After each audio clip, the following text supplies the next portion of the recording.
muncul gambar pria berkaus merah menyimak audio description. Judul, ada pengunjung netra di museum?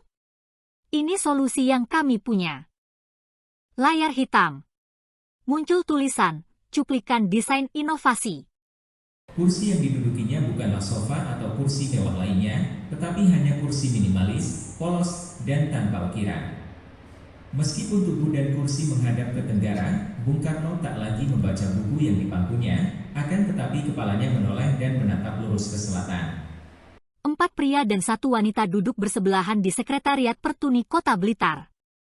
Perkenalkan, kami adalah Pertuni dan Pronomina Audio Description. Kami akan mengikuti Lomba Inovasi Teknologi Kota Blitar 2025 kategori 3. Judul yang kami angkat adalah mewujudkan museum inklusif, pemanfaatan audio description bagi pengunjung disabilitas netra di ruang koleksi memorabilia Perpustakaan Proklamator Bung Karno. Pertama, kami akan memperkenalkan diri terlebih dahulu. Kita simak perkenalan dari masing-masing anggota tim inovator kami. Pria, berkemeja hitam lengan pendek. Perkenalkan, nama saya Pradita Sigit Wijaksana, kelahiran Surabaya 26 Mei 1989. Saya adalah penyandang tunanetra sejak tahun 2010 sampai di tahun 2025 ini sudah genap 15 tahun. Saya beralamat di Jalan Bliton nomor 44 Kelurahan Karangtengah, Kecamatan Saranwetan, Kota Blitar. Terima kasih. Pria, memakai topi, kacamata hitam, dan kemeja kotak-kotak lengan panjang. Perkenalkan, nama saya Agus Trisno. Saya bertempat tinggal di Jalan Semeru 114A, Kelurahan Kauman, Kecamatan Kepanjen Kidul. Saya disabilitas netra mulai tahun 2013 sampai sekarang tahun 2025, kurang lebih 12 tahun. Pria, memakai kacamata hitam dan kemeja motif lengan pendek. Perkenalkan, nama saya Samsuri, tempat tanggal lahir Bau, Sulawesi Tenggara 1983, yang sekarang beralamatkan di Jalan Saunggaling nomor 133, Tanggung Santren, Kepanjen Kidul, Kota Blitar. Saya mengalami disabilitas netra sejak usia 2 tahun sampai sekarang tahun 2025. Pria, memakai kemeja biru lengan pendek. Perkenalkan, nama saya Nurrohim. Saya lahir di Blitar tanggal 14 Mei 1991. Saya tinggal di Jalan Ciliman nomor 23, Kelurahan Tanggung, Kecamatan Kepanjen Kidul, Kota Blitar. Dan saya sendiri mengalami tunanetra di usia kurang lebih 14 tahun di tahun 2006. Sampai sekarang kurang lebih sudah 19 tahun saya hidup dengan keadaan disabilitas netra. Baik, selanjutnya saya sendiri adalah Rifkul Swati, seorang wanita muslim. Saya selalu memakai jilbab dimanapun saya pergi dan saya seorang awas. Judul, pengertian museum inklusif dan audio description. Apa sih museum inklusif itu? Yaitu terbukanya kesempatan bagi semua orang untuk mengakses koleksi dan fasilitas museum, termasuk teman-teman disabilitas. Akses apa saja yang dibutuhkan oleh mereka, yaitu aksesibilitas fisik dan intelektual. Lanjut ke audio description, pengertiannya adalah layanan yang bertujuan agar produk audiovisual dapat diakses oleh disabilitas netra dengan menerjemahkan elemen visual dan aural yang tidak dapat mereka akses menjadi narasi verbal sehingga produk yang asli dapat dipahami dan dinikmati. Dalam pengajuan proposal ini, kami melihat bahwa ruang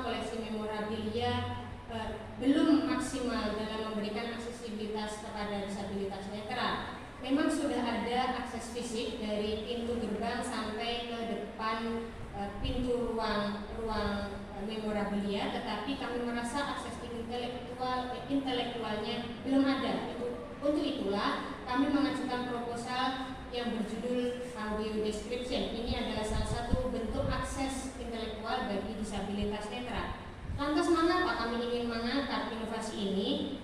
Dari data yang dikeluarkan oleh Kementerian Kesehatan bahwa jumlah kebutaan di Indonesia itu sangat tinggi dan Indonesia menempati posisi 2 tertinggi di dunia dalam jumlah netra di seluruh dunia. Kemudian bahwa aksesibilitas fisik kita, apalagi aksesibilitas intelektual itu belum dimaksimalkan, bahkan masih segelintir museum yang sudah memiliki akses intelektual berupa plakat braille, misalnya di museum di Surabaya, Museum Nasional Indonesia. Kemudian bahwa kita semua yang awas maupun netra, kita semua membayar pajak kepada negara. Jadi semua akses sudah semestinya bisa dirasakan, bisa dinikmati oleh semua kalangan, baik yang disabilitas maupun non-disabilitas. Kemudian pilihan akses yang dapat disediakan bagi netra di ruang koleksi memorabilia adalah plakat braille yang ditempelkan di setiap objek artefak yang ada di sana. Kemudian dokumentasi huruf besar. Yang ketiga adalah audio description, dan yang keempat adalah tur berbasis sentuhan. Dan dari sini kita semua berharap bahwa museum sebagai tempat pendidikan, sebagai tempat menyimpan artefak sejarah, apalagi Museum Proklamator Indonesia, Museum Presiden Soekarno adalah suatu bentuk, suatu perwakilan lahirnya bangsa Indonesia, karena beliau adalah proklamator Indonesia. Dan nilai-nilai museum yang harus kita angkat adalah bahwa museum haruslah accessibility, memiliki nilai accessibility atau aksesibilitas, bahwa museum harus dapat diakses oleh semua orang. Yang kedua, nilai education atau pendidikan. Jadi semua yang ada, yang disimpan di museum atau tempat-tempat bersejarah lainnya memiliki nilai pendidikan, baik nilai pendidikan budaya, nilai pendidikan seni, nilai pendidikan dan lain sebagainya. Kemudian yang ketiga adalah enjoyment, yang artinya bahwa museum hendaknya memberikan rasa senang, rasa nyaman, bahkan memunculkan keinginan untuk terus kembali berkunjung. Kalau seandainya kita menyediakan audio description di Museum Proklamator, ruang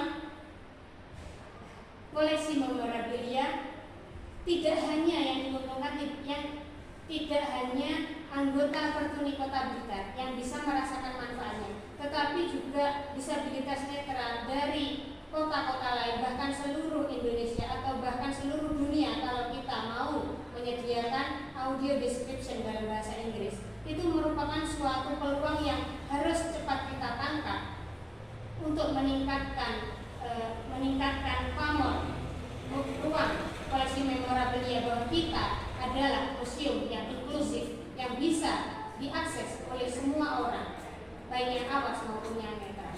Oke. Judul Desain Inovasi. Ya, untuk desain inovasi, saya dan teman-teman sebagai disabilitas netra menginginkan adanya jalur khusus yang sekiranya dapat memudahkan kami mengeksplor isi di dalam museum atau perpustakaan Bung Karno, atau mungkin bahkan di fasilitas-fasilitas umum yang lainnya yang di Kota Blitar ini mungkin belum tersedia. Jadi semacam jalur khusus seperti contohnya ubin taktil atau seperti apa. Tapi kalau ubin taktil seperti itu kan membutuhkan biaya yang sangat lumayan ya. Cuman kita bisa mengusulkan semacam keset karet yang ya bisa diperkirakan untuk harga sedikit bisa terjangkau. Itu pun juga sudah cukup untuk memadai akses kita ataupun mobilitas kita untuk mengeksplor di dalam ruangan. Jalur khusus sekiranya bisa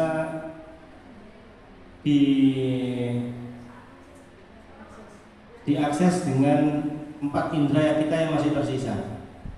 Dalam hal ini indera penciuman, perabaan, perasa dan juga pendengaran. Nah, adapun perabaan bisa dicontohkan dengan replika mungkin dari patung Bung Karno, terus kita bisa meraba sebagaimana bentuk beliau ataupun seperti apa kebiasaan beliau, mungkin saat membaca buku atau seperti apa. Dalam sebuah contoh replika kita bisa membayangkan oh seperti ini kebiasaan beliau waktu masa hidup dulu ya, seperti itu. Dan untuk penciuman mungkin ada aroma parfum yang biasa dipakai dengan Bung Karno dulu. Jadi pada intinya kita sebagai generasi saat ini pun juga bisa merasakan atau kita bisa paham oh ternyata ini parfum yang biasa dipakai oleh beliau waktu itu. Terus juga untuk patung mungkin dengan setinggi beliau yang kalau tidak salah 172 cm, terus kebiasaan beliau menggunakan pakaian seperti peci, jas dan lain sebagainya, itu bisa kita raba, kita bisa eksplor dengan indera perabaan kita. Jadi kita bisa tahu seolah-olah kita bisa mengetahui bahwa ini loh bentuk dari Bung Karno waktu itu, seperti ini tinggi badannya dan semuanya. Jadi mulai dari parfum dan kebiasaan beliau dalam berpakaian seperti apa, kira-kira seperti itu. Terus kita juga itu, jadi ketika kita berjalan melewati keset barat misalnya, kita butuh suatu titik di mana kita harus berhenti. Gimana itu Mas?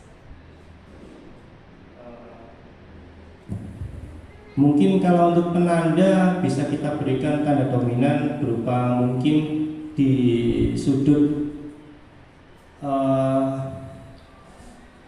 tempat yang mungkin di situ terdapat contoh seperti patung atau seperti apa, nanti di ujung keset itu nanti bisa kita berikan penanda seperti lintasan yang sedikit agak menonjol, dalam artian agak tinggi. Nah, jadi kita bisa tahu oh ini kita berdiri di sini sebagai penanda nanti ini ada ini. Nah, seperti itulah. Ini ada patung Bung Karno atau seperti apa. Atau mungkin dan bisa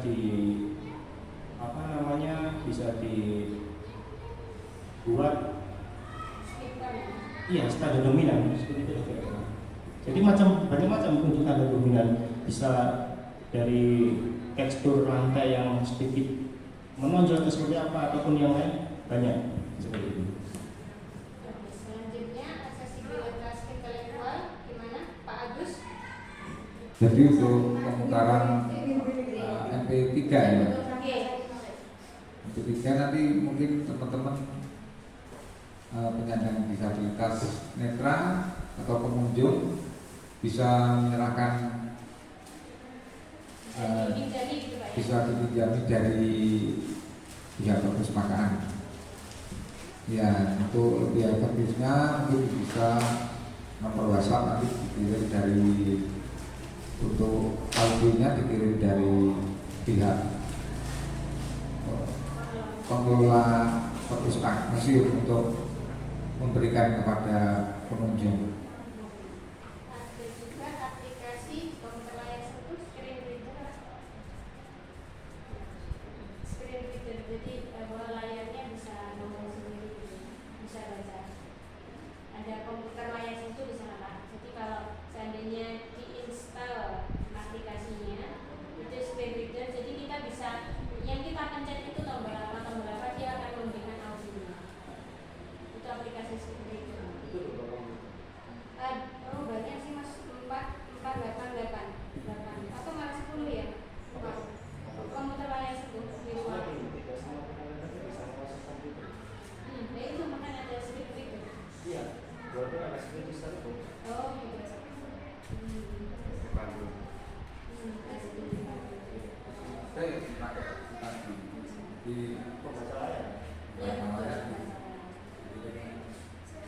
pihak.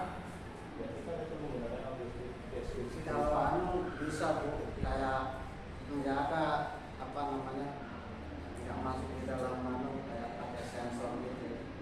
Jadi pada saat kita misalkan kita ada pengunjung disabilitas yang datang dari pihak museum untuk menghidupkan sensor disabilitas, ini pada saat kita ada di depannya objek, langsung objek itu bersuara, langsung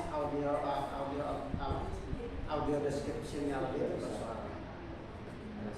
Tapi harus memang harus keterlibatan pihak museum. Jadi pada saat nanti kita ada pengunjung disabilitas yang hadir yang berkunjung, itu dihidupkan sensor disabilitas. Tapi itu orang membutuhkan biaya yang lumayan.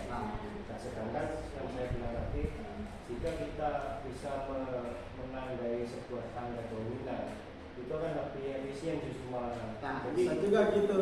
Jadi selama kita mendengarkan audio description tadi, kita bisa paham arah ke depan ini berapa ratus senti atau meter.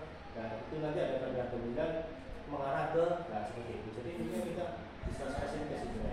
Jadi itu pun biaya juga tidak terlalu membengkak juga. Lebih efisien dari harga juga, dari tampak juga.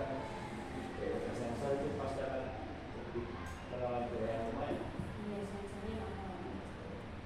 Aku tuh dia dibuat saklar lantai itu ya, kamu pas diinjak ke situ langsung on kamu. Oke, kita lanjut selanjutnya. Kita ke manfaat dan dampak inovasi kita untuk disabilitas netra. Silakan Pak Samsudi dan Mas Burhanin. Untuk manfaat penyediaan audio description di ruang di ruang proklamator, ya, perpustakaan proklamator Bung Karno. Yang pertama, khususnya disabilitas netra, ya, memperkenalkan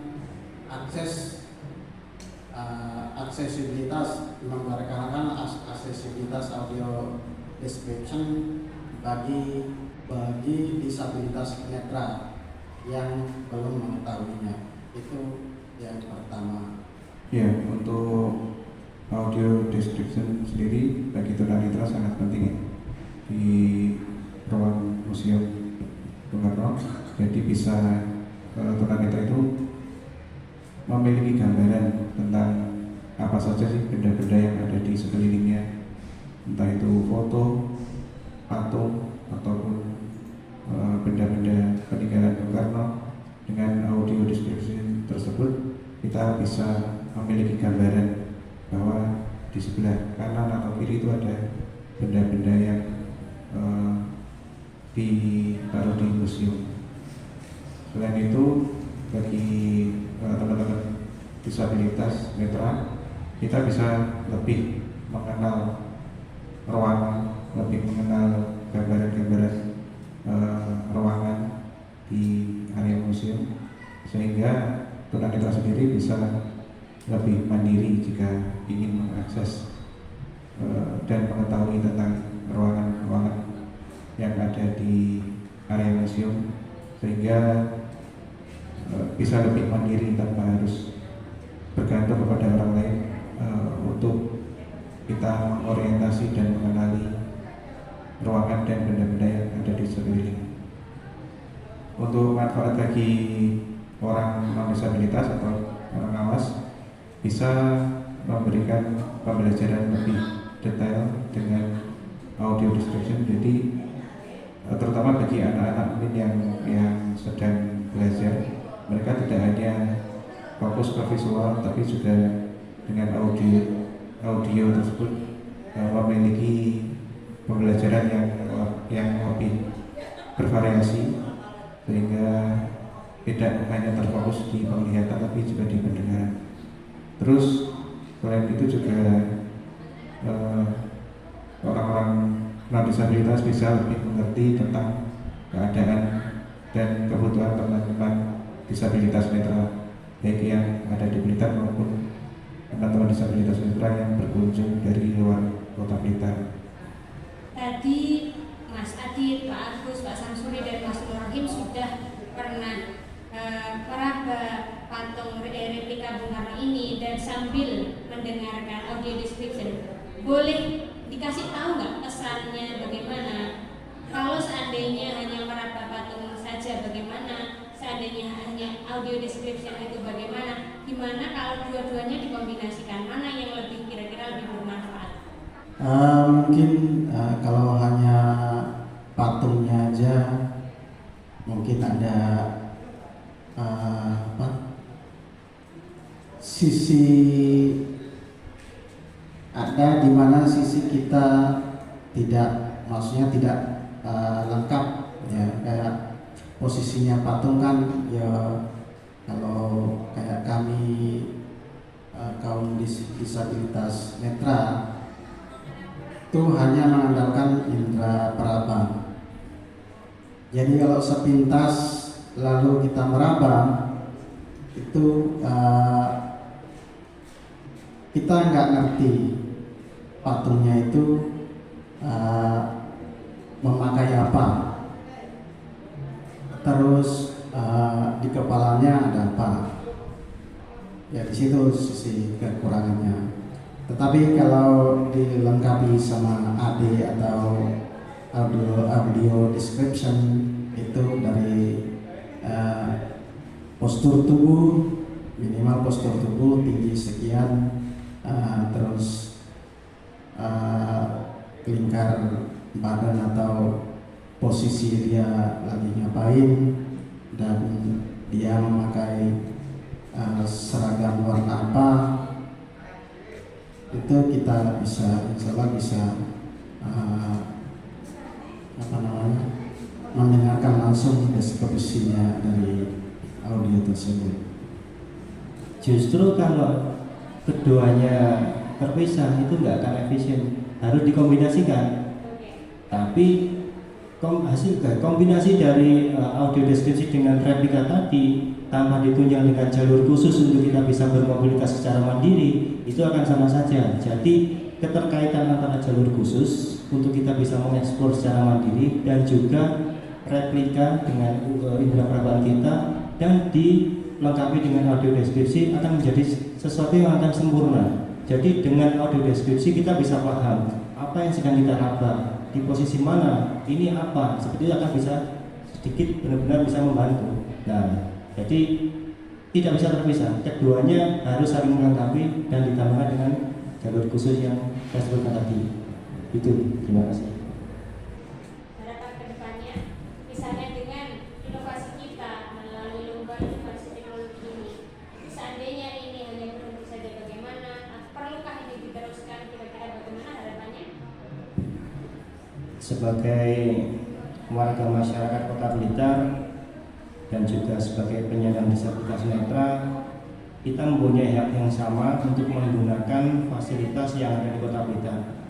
Jadi harapan kita kepada Bapak kami, Bapak Wali Kota, kami selaku warga masyarakat Kota Blitar yang kebetulan mempunyai kondisi fisik yang spesial, dalam hal ini sebagai penyandang disabilitas netra pun juga ingin mengharap suatu pembangunan di Kota Blitar yang setara dalam penggunaannya, karena memang akses di Museum Bung Karno ini kan tempat untuk kita belajar juga, dan untuk mengais ilmu kita mempunyai hak yang sama. Jadi semua non disabilitas dan disabilitas itu mempunyai hak yang sama untuk bisa menikmati, untuk bisa merasakan secara utuh dan secara merata di Kota Blitar, khususnya di fasilitas-fasilitas yang ada di Kota Blitar. Intinya seperti itu. Terima kasih.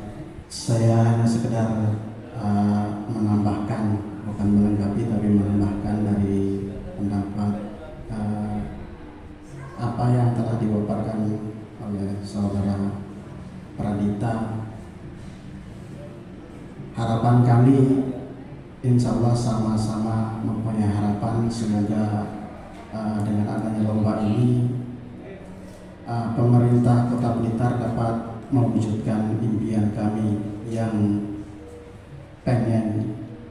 ingin banget banyak-banyak menimba ilmu, karena ilmu itu enggak harus di lingkup pendidikan, tetapi di lingkungan juga sekitar kita bisa kita menimba ilmu. Saya menambahkan untuk ke depan mungkin untuk audio description ini tidak hanya di area Museum Bung Karno saja, mungkin bisa juga disebarkan di tempat-tempat yang lain, di fasilitas-fasilitas umum yang lain, agar tunanetra bisa lebih mengenal kondisi keadaan lingkungan di sekelilingnya, terutama di tempat-tempat umum yang tunanetra sering jangkau, agar Kota Blitar ini lebih akses bagi disabilitas lebih bisa dijangkau tunanetra secara mandiri. Baik, saya ingin merangkum dari apa yang ingin kami sampaikan. Dari inovasi ini jelas bahwa lingkungan di sekitar kita itu sangat visual. Semuanya sangat menguntungkan orang awas atau orang disabilitas. Jadi seandainya audio description ini tersedia, maka merupakan sebuah terbukanya ilmu pengetahuan, terbukanya hiburan bagi disabilitas netra. Tidak hanya objek-objek sejarah, bisa juga pertunjukan, bisa juga film. Itu merupakan akses yang semestinya tersedia untuk mereka, untuk hiburan dan untuk pendidikan. Kemudian dari semuanya kami menginginkan ada melalui proposal ini kami mengusulkan desain inovasi berupa aksesibilitas fisik dan aksesibilitas intelektual. Aksesibilitas fisik yang bisa disediakan di ruang memorabilia adalah jalur khusus dalam ruangan yang karena di luar sudah ada ubin taktil, maka untuk agar biaya yang diperlukan tidak begitu tinggi, maka kami mengusulkan adanya deset karet yang berwarna kontras dengan lantai yang sudah ada di sana. Yang kedua, adanya tur taktil, misalnya menyediakan replika Bung Karno atau misalnya patung Bung Karno yang berdiri tegak dengan tinggi Bung Karno sekian sentimeter, memakai baju seperti ini, memakai peci, kemudian akan sangat lebih menguntungkan lagi seandainya patung Bung Karno yang memakai pakaian khas beliau disemprotkan parfum Guerlain Shalimar, sehingga disabilitas netra bisa mengendus aromanya. Sewangi apa Bung Karno seandainya beliau masih ada di tengah-tengah kita. Kemudian kita juga perlu memikirkan bagaimana caranya kalau seandainya di dalam ruangan itu ada akses fisik berupa keset karet tadi.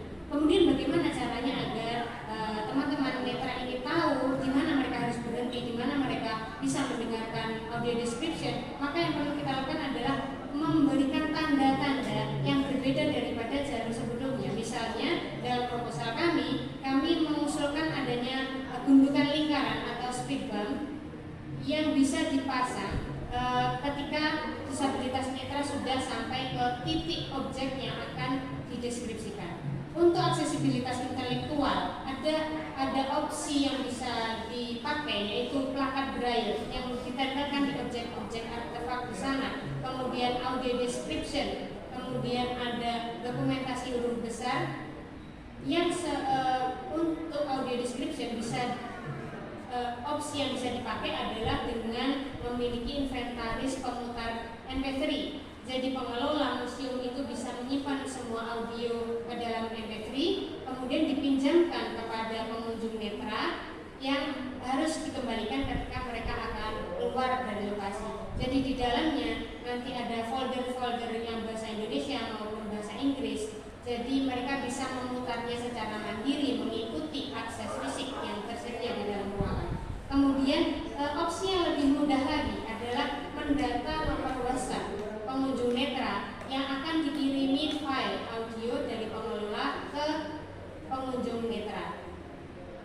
Kemudian kita juga ingin menekankan bahwa karena semua objek sifatnya visual, maka satu-satunya cara yang bisa kita berikan, satu-satunya cara agar museum ini lebih inklusif bagi disabilitas netra adalah penyediaan akses tadi seperti braille, audio description, dan dokumentasi huruf besar.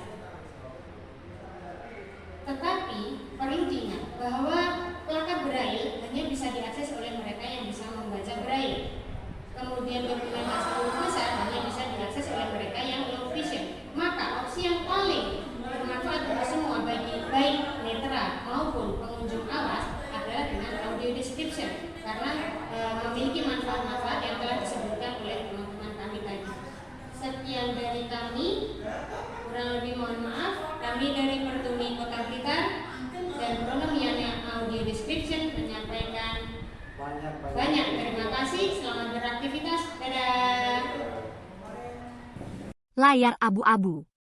Muncul logo Kota Blitar, Pertuni dan PAD, tulisan Lomba Inovasi Teknologi Kota Blitar 2025, kolaborasi Pertuni Kota Blitar dan Pronomina Audio Description. Ketua Tim Inovator, Samsuri. Anggota, Agus Sutrisno, Pradita Sigit Wicaksana, Nur Rohim, dan Rifkul Uswati.